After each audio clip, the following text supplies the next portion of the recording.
Hey everybody, great to see you. This is going to be Industrial Revolution video 2.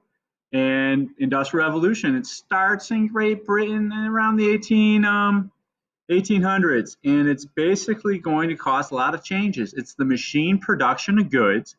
It starts in this island nation, and if you look at this chart, you'll see, oh, there's all these cities of 100,000 or more, cities of 300,000 or more, and this is good. It shows that people started moving to the cities. It was a mass urbanization migration.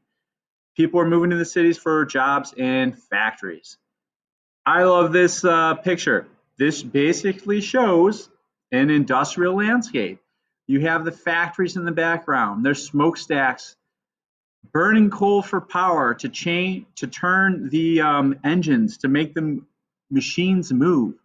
You have coal coming out of the ground, these huge heaps of coal. It's on horse carts. It's going to get put on trains. They're going to bring that to the factories, an efficient way to move goods. And this is a great illustration. It also shows some of the negative effects, the pollution. Feel free to pause the presentation at any time and copy or summarize some of these notes. But Industrial Revolution, it's the machine production of goods in factories. And it's going to lead to urbanization. It's the growth of cities. People are going to move to urban areas to get jobs in factories. Cities also are going to have some severe pollution problems from the smoke that came out and overcrowding. But that's all going to get better with laws that are passed to prevent those problems. Here is one of the first machines that started it all. This is actually a spinning jenny in a museum, okay? And it was invented to make yarn and fabrics. That it's going to speed up that process. So the Industrial Revolution is going to start in like the textile industry, and people are going to use these actual spinning jennies to make mass amounts of cloth. And that's where some of the earliest factories are going to be, in the textile industry. And people would have worked on a spinning jenny. And this would have just increased the output of a factory worker. Here is a steam engine. This is a great example, guys, of a steam engine. This would have been used to power factories. And I skipped over the slide, sorry. Here's an actual mill engine. This would be used to power factories and machines. There's the boiler where the steam would then move, the steam power would then move this piston, which would in turn turn this big wheel. And then it would be able to spin all the axles that would be, moving the machines, usually powered by coal. And early ones were powered by like a water wheel in a creek.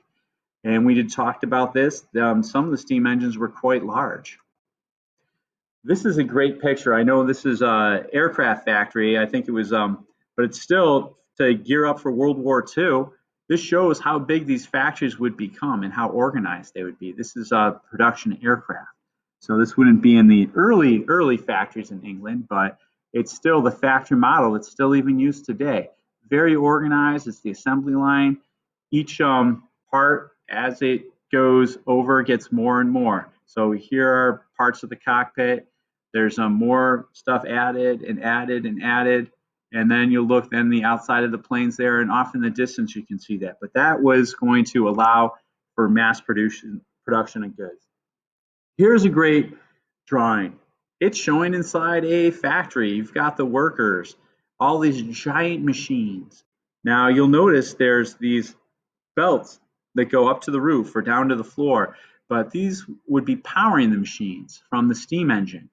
So the factories, all these machines to get moving and to be making things, they're going to be powered by steam power, and there'd be all these axles up in the ceiling powering these machines, and they are usually connected by these belts. And once again, you can see how big a factory is. Here's a great picture of a factory right on a river. The steam engine to move the goods in the factories, trains were used. And that helped spread industrialization all over the world. Okay. Some of the negative things are right here, and we'll get this in part 3. Thanks so much for watching. You can always pause the video and summarize notes anytime. Thank you so much.